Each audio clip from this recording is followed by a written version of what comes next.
Olá, meu nome é Maria Tereza Gonzaga Alves, eu sou professora do Departamento de Ciências Aplicadas à Educação, da Faculdade de Educação. Estamos aqui participando do encontro de pesquisa da FAI, que faz parte da Semana do Conhecimento, né, da UFMG. Eu coordeno o Núcleo de Pesquisas em Desigualdades Educacionais, a sigla é NUPED, junto com a professora Flávia Xavier. E eu tive muito prazer, né? Aliás, tenho muito prazer de dizer que orientei o trabalho do Túlio Silva de Paula, que está aqui, né? Que hoje vocês vão conhecer um pouco mais o trabalho dele. O Túlio, ele é graduado em Ciências Sociais e mestre em Sociologia pela UFMG, e onde também ele fez o doutorado sobre a minha orientação. O trabalho dele se chama Eficácia Escolar para o Aprendizado em Matemática, um estudo longitudinal sobre o efeito das escolas municipais de Belo Horizonte. O Túlio começou essa pesquisa dele em 2016 e defendeu em 2020, em fevereiro de 2020. Ele foi financiado pela CAPES, que é a Coordenação de Aperfeiçoamento Pessoal de Nível Superior, e esse ano a gente teve a feliz notícia porque ele foi indicado pelo programa de pós-graduação em educação para participar do prêmio CAPES de tese e também o prêmio UFMG de tese. O Túlio é uma pessoa que tem uma grande experiência na área da educação, desde o seu mestrado na sociologia, onde ele estudou no campo da sociologia da educação, mais voltado para o ensino superior. Só que, do ponto de vista profissional, ele atuava numa área de avaliação da educação básica. Então, ele teve tanto uma experiência profissional como uma formação no campo da sociologia, que foi fundamental para o desenvolvimento dessa tese, pelas temáticas que ele abordou, em termos substantivos, mas também do ponto de vista da metodologia. Então, nós vamos fazer um bate-papo aqui sobre a tese do Túlio, mas eu recomendo fortemente que vocês procurem a tese do Túlio na biblioteca da UFMG, online, que é um trabalho que vale a pena enquanto um modelo de uma tese que buscou responder perguntas relevantes, e também o desenho metodológico, que eu acho que pode ajudar muitas pessoas que querem ver um trabalho de bastante qualidade. Bom, Túlio, espero que a minha apresentação inicial tenha feito jus aí ao seu trabalho. Então, Túlio, eu acho que você poderia começar falando sobre qual é a pergunta central da sua pesquisa e por que essa pergunta é relevante. A pergunta central do trabalho foi qual que é a eficácia do ensino de matemática nas escolas municipais de Belo Horizonte. Isso é importante porque é crucial conhecer o nível de aprendizado para melhor investir no sistema de ensino, né? Por exemplo, é um passo muito importante em busca da garantia do direito à educação para todos, né? Uma das indicações, por exemplo, mais interessantes do estudo é sinalizar que os cenários mais excludentes dentro do sistema de ensino podem diminuir a nossa percepção da contribuição das escolas para o aprendizado. Então, faz sentido apontar para o combate das desigualdades de resultados, por exemplo, segundo gênero, cor e raça, nível socioeconômico e distorção em idade séria das crianças, como uma estratégia para a melhoria da qualidade de ensino para todos os estudantes. Então, acho que seria interessante, né, dada essa relevância dessa pergunta, que trata de um tema central do sistema educacional no Brasil, que é a desigualdade. É uma palavra que a gente não pode deixar de mencionar, de lembrar, porque essa desigualdade ela vai se reposicionando na sociedade, à medida que as políticas vêm para combater a desigualdade num determinado nível, por exemplo, o acesso universalizado à educação, ao ensino fundamental, essa desigualdade acaba se manifestando de outras formas, né? E aí eu acho que quando você aborda essas questões dos recortes de gênero, raça, nível socioeconômico, isso são formas como essa desigualdade se manifesta dentro do sistema educacional. Então, acho que seria interessante você sintetizar como que essa pesquisa foi realizada, quais foram os grupos de alunos analisados, falar um pouquinho das fontes dos dados e os métodos de pesquisa que você utilizou para responder a sua pergunta de pesquisa. A pesquisa, ela utilizou principalmente os métodos quantitativos, né, para estimar o impacto das escolas da rede municipal de Belo Horizonte sobre o aprendizado em matemática. O foco do grupo de alunos assim, seria entre o terceiro e o nono ano do ensino fundamental, um grupo que faz parte do conjunto de avaliações que era realizado pela Prefeitura de Belo Horizonte no ensino fundamental. O tipo de informação que eu utilizei foram dados longitudinais. Quer dizer, para o mesmo grupo de estudantes, foi acompanhado entre os anos de 2010 e 2014, só que eu utilizei duas fontes diferentes de informação. Uma foi o censo escolar e a outra foi o Avalia BH, que era uma avaliação local realizada pela Prefeitura de Belo Horizonte, a Secretaria Municipal de Educação de BH, que gentilmente cedeu acesso às informações e colaborou para a realização dessa pesquisa, e por isso a gente agradece muito. Matrículas, proficiência em testes e questionários contextuais foram analisados nessa avaliação do Avalia BH. E os estudantes responderam a testes padronizados em matemática e língua portuguesa, que permitiram a estimação da proficiência por meio de um modelo de teoria de resposta ao item. E aí, com esse tipo de modelo, a comparação dos resultados entre diferentes anos escolares é possível. Então, foram cerca de 140 mil alunos avaliados em 189 escolas, e as informações deles, captadas nos questionários sociodemográficos, auxiliaram na caracterização das principais informações dos estudantes. Com essas informações, uma medida de nível socioeconômico foi elaborada, também segundo a teoria de resposta ao item, para poder permitir uma análise ao longo do tempo. Tudo isso foi feito também para estimar da maneira mais precisa possível o efeito das escolas sobre o aprendizado dos alunos no período em que as informações estavam disponíveis. Um modelo de regressão linear e hierárquico, também chamado de modelo multinível, foi utilizado para poder captar essa ideia do aprendizado, que é a medida de quantos estudantes aprenderam em termos de matemática ao longo do tempo. Esse tipo de modelo, ele permite diferenciar o efeito das características dos alunos para o efeito das características das escolas. Então, ele chama de multinível por causa disso, essa comparação considerando a influência de diferentes níveis. No caso, a organização das escolas é um nível superior. E foi isso aí que permitiu a gente identificar, depois de considerar as características individuais, como sexo, cor ou raça, nível socioeconômico, distorção e idade de série, qual que era o efeito específico das escolas sobre o aprendizado dos alunos. Dá para ver que o Túlio, né, teve que lançar mão de algumas ferramentas interessantes, mas eu acho que o mais eu quero reforçar a importância da colaboração da prefeitura e diretamente do CAED, né, que é o Centro de Avaliação Educacional, né, da Universidade Federal de Juiz de Fora, que foi quem coletou esses dados.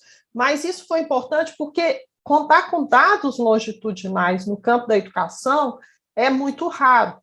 E esse tipo de pesquisa, tendo sido realizada como uma produção de um dado público, e o Túlio ter podido analisar isso dentro de uma rede municipal, é um diferencial muito importante dessa pesquisa, porque a maior parte dos estudos que nós temos no Brasil são os chamados estudos transversais, que a gente observa um aluno num determinado momento, e aí as conclusões que a gente tira sobre as escolas, muitas vezes elas não conseguem refletir o que o aluno trouxe de uma trajetória, né? Então, esse é um desenho bastante interessante do trabalho do Túlio. Eu também acho que merece muito destaque como essa parceria, né, entre o CAED e a Prefeitura de Belo Horizonte, a Secretaria Municipal, funcionou, porque a produção desse código único dos alunos para poder acompanhar eles ao longo do tempo foi uma iniciativa da rede. E ela foi crucial, sem ela nós não teríamos esse tipo de análise, né? E a parceria com o CAED para poder estabelecer mesmo com que esses dados estivessem disponíveis para a realização das análises, né, nas avaliações. Então, eu acho que essa interação é muito importante e leva para a gente uma lição de que o trabalho sistemático que as secretarias de educação, que as parcerias são desenvolvidas no campo da educação, são importantes para a gente poder conseguir analisar, né, avaliar o sistema e procurar iniciativas, né, de melhoria da qualidade da educação. É importante mesmo porque essa parceria com os órgãos públicos que produzem conhecimento para apoiar suas políticas públicas, elas também são importantes para a pesquisa acadêmica, né? E muitas vezes a gente não usa essa potencialidade toda. Bom, e aí já caminhando para o final, Túlio, quais foram as principais conclusões da pesquisa? O que você destacaria como mais importante aí dos seus resultados? A partir dos resultados, a pesquisa mostrou que as escolas não mudaram muito o seu nível socioeconômico dentro do período analisado. Existem indícios de que as diferenças entre as escolas ajudam a explicar, e isso é muito importante, a perda da informação que é relevante para o estudo. Ou seja, dependendo da escola onde o aluno estudou, pode haver muito mais chance da informação se perder, ou também, dependendo da escola, pode haver muito menos chance da informação se perder. E isso significa que, se a gente realiza a análise utilizando o censo escolar ou avalia BH, dependendo da escola, a gente não vai conseguir realizar certas análises. Então, é muito importante destacar que tem um papel importante. Os modelos, né, o método permitiu identificar que as escolas têm uma contribuição específica e significativa para isso. E nós também vimos que as características individuais dos alunos influenciam nisso, ou seja, se o aluno é do perfil desprivilegiado, ele tem maiores chances de ficar fora da análise. A gente não tem informação sobre esses alunos.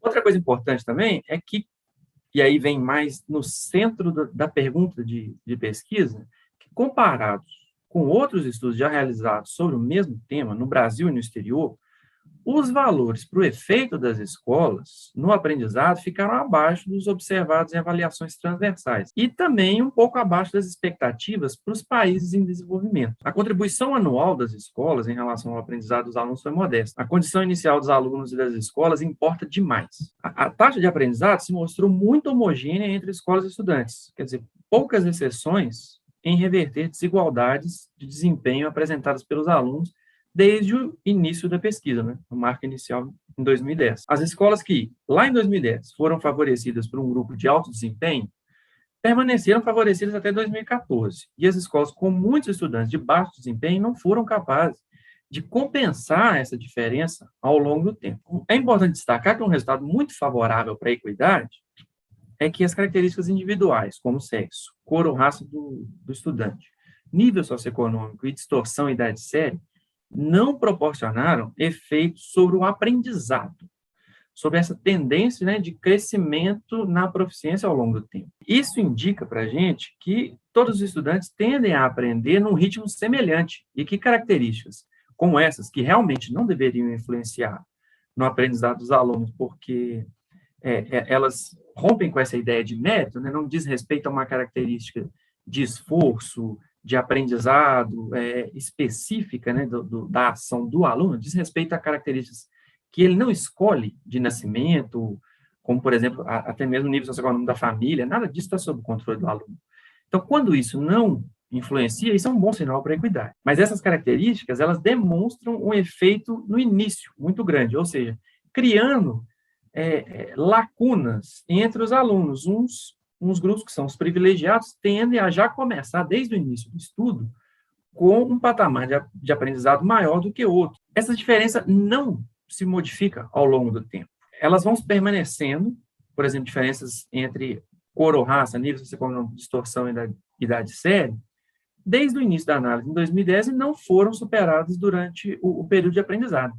E isso sugere, e é uma das conclusões que a gente apresenta na tese, que políticas públicas precisam combater essas desigualdades para melhorar a contribuição das escolas e garantir o direito de educação para todos os estudantes. Túlio, eu queria até reforçar também que essas conclusões que você tira dos seus dados, e isso tem relação, inclusive, com a minha próxima pergunta que eu vou fazer, mas eu quero reforçar que ela tem relação um pouco do seu conhecimento do campo da educação básica, porque durante muito tempo, como você trabalhou no CAED e esteve envolvido na devolução dos resultados das avaliações para inúmeros sistemas educacionais no Brasil inteiro, né, que o CAED atua, isso te desenvolveu um senso crítico sobre esses efeitos das escolas, a maior parte das vezes observando muito do ponto de vista de sucessivas avaliações transversais. Mas o seu diferencial é que você pegou essas avaliações que eram apresentadas, assim, olha, em relação a tal ano melhorou, piorou, mas você ligou os alunos. Então, você viu um resultado interessante do ponto de vista da equidade, né? Que muitas vezes a escola ela é culpada, né, por acirrar diferenças e tal. Isso a gente sabe que eventualmente, de fato, pode acontecer, mas pelo menos em relação à rede municipal de Belo Horizonte, o seu resultado é muito interessante. Então, né, depois que você fala essas considerações, essas conclusões, e considerando o potencial da sua pesquisa, né, para o que você aconselharia, né? Para quem você aconselharia essa tese? Quem você acha que poderia tirar proveito dessas discussões e resultados produzidos no seu trabalho? É importante uma boa seleção, assim, né? Dar uma olhada no resumo, a estrutura dos capítulos, né? Antes de decidir por uma leitura. Mas, ao mesmo tempo, elas também são muito ricas, assim, porque elas ajudam a gente como se fosse um atalho. Elas fornecem conhecimentos profundos, assim, específicos, que podem ajudar na produção de várias outras pesquisas, mesmo estando fora da área em que elas foram produzidas. Eu acho que os resultados dessa pesquisa interessam ao público em geral, assim, gestores, professores, formuladores de políticas públicas e até a comunidade escolar em geral, os pais, os alunos podem até se interessar pelas conclusões dessa tese, porque elas são muito instigantes e vão no sentido de que já está sendo debatido há muito tempo no Brasil, né, sobre a importância do combate às desigualdades educacionais para a melhoria da qualidade de ensino. Mas, para pesquisadores, especificamente, vale a pena destacar outras contribuições dessa tese. Nela, a gente encontra um esforço razoável para poder criar uma medida de nível socioeconômico, e isso pode ajudar vários outros pesquisadores interessados em criação de indicadores. E isso para qualquer área de estudo. Eu também aconselharia uma leitura desse trabalho para todos os que trabalham com dados quantitativos e enfrentam os desafios de informações ausentes, porque é um problema relevante e a gente tem alguns recursos nessa tese para poder lidar com esse problema. Eu também acho que vale a pena destacar, nós temos uma boa discussão sobre como lidar com modelos estatísticos para dados longitudinais, que é uma coisa que precisa virar uma rotina de conhecimento assim, compartilhado na área da educação no Brasil, porque a tendência internacional mostra que estudos dessa natureza que tendem a dominar, né, o cenário do estudo educacional, das transformações educacionais, orientadas pelas pesquisas científicas, né, são o padrão ouro de qualidade assim, da pesquisa na área educacional, envolve acompanhar o mesmo aluno ao longo do tempo, e isso representa vários desafios, né, de abordagem metodológica, né, estatística, e também acho que essa tese vai interessar assim, diretamente para quem está preocupado com o impacto das escolas no aprendizado dos estudantes, e aí isso inclui uma boa revisão do que é a literatura e eficácia escolar dentro desse campo, né? Então, quem tem interesse na área da eficácia escolar também, eu acho que vai se interessar bastante pelos resultados dessa pesquisa. Bom, Túlio, então, para a gente terminar esse nosso bate-papo aqui, você defendeu a sua tese pouquíssimos dias antes da pandemia da Covid-19, antes do fechamento das escolas, antes de tudo isso que aconteceu, né? E aí eu acho que só para você fechar, o que você acha, extrapolando aí da sua tese, que o tipo de conhecimento que você produziu na sua tese pode ajudar aí num diagnóstico ou num apoio de políticas em relação aos impactos ou à situação da educação agora nesse novo normal, pós ou durante ainda essa pandemia? O que você acha disso? Tereza, eu acho que uma reflexão sobre isso inclui, por exemplo, uma dificuldade que às vezes poderia ser apresentada, né, uma limitação em relação a esse trabalho, que seria, por exemplo, o período em que ele foi considerado, né, 2010, 2014.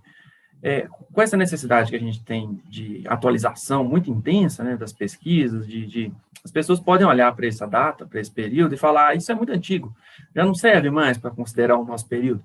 Isso é antes da pandemia, já não serve mais para considerar o nosso período. Mesmo antes da pandemia, a gente tinha muita dificuldade de identificar qual que seria a tendência de aprendizado, né, específica de determinados alunos, né, de um grupo de alunos, por exemplo, como numa capital brasileira. Então, a gente tem um estudo sobre Belo Horizonte sobre isso, e são raros os estudos nesse sentido. Então, todo o esforço, mesmo que datado, ele tem uma característica muito importante, que é dar uma referência para a gente de uma ideia muito difícil de se captar. Não é uma ideia fácil a gente conseguir representar, ainda mais de uma maneira objetiva como essa de conseguir quantificar, de uma certa maneira, o aprendizado e deixar as ideias um pouco mais objetivas a respeito do que tem sido feito. Então, eu acho que, nesse sentido, vale a pena considerar que, para enfrentar o contexto de pandemia e para superar o contexto de pandemia, a gente precisa de boas referências para saber o que se passava antes e como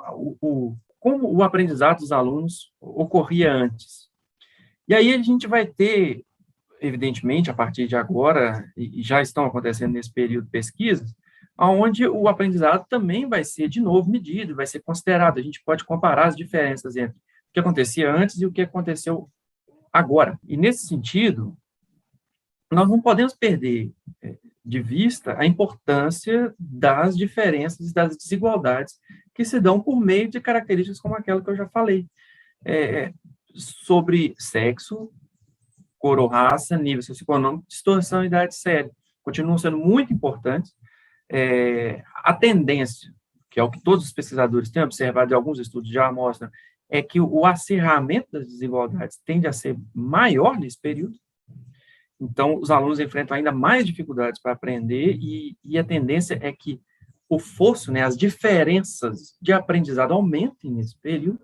A tese vai contribuir dando uma espécie de patamar, olha, como estava antes, e nós vamos poder comparar como está depois, e isso é importantíssimo.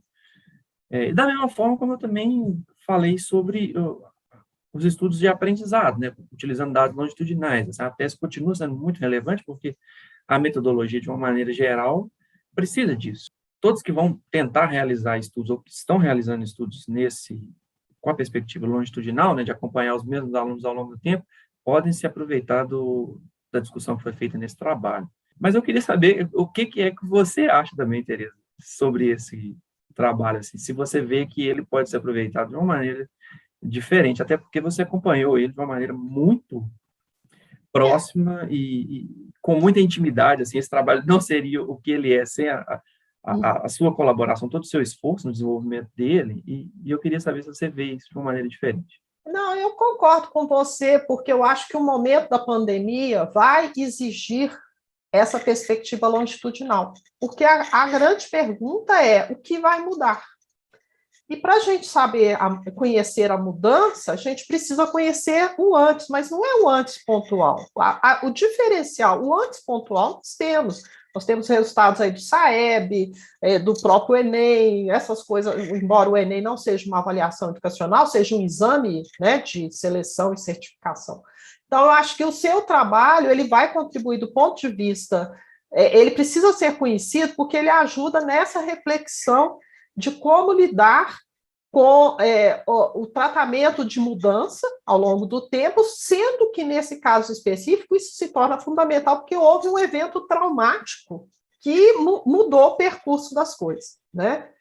Claro que não significa que o seu trabalho traz todas as respostas, mas ele vai dar muitas indicações. O uso, por exemplo, da teoria da resposta ao item, que não foi muito possível avançar aqui nesse vídeo, mas o leitor deve entender um pouco por que isso é importante no trabalho com dados longitudinais, por que é importante o controle das características de origem dos alunos, e claro que as hipóteses que são muito plausíveis é que são os grupos menos favorecidos que mais vão sentir os impactos da pandemia, mesmo para aquele público que se estuda em escola pública. Então, é nesse sentido que eu acho que a sua tese precisa ser conhecida, enfim, eu acho que é por aí. Túlio, mas para a gente não se estender muito, eu quero muito agradecer essa oportunidade, a sua apresentação. Enfim, foi muito bom se ter sido a sua orientadora. Você disse que eu acompanhei, mas o mérito é todo do Túlio, porque o Túlio foi atrás, ele estudou, ele buscou fazer cursos em outras, aproveitou a riqueza que é estar numa universidade e produzir um trabalho que é o mérito principalmente dele. A orientador apoia, né? Mas a pesquisa é do estudante, tá bom, Túlio? Então, acho que é obrigada, e aí você termina aí o vídeo agora. As palavras finais são suas para a gente fechar. Mais uma vez, agradeço ao programa pela oportunidade de fazer essa apresentação. Agradeço pelas palavras, Tereza, muito generosas. Eu gostei muito da oportunidade e eu espero que o trabalho ajude outras pessoas aí nessa trajetória de aprendizado.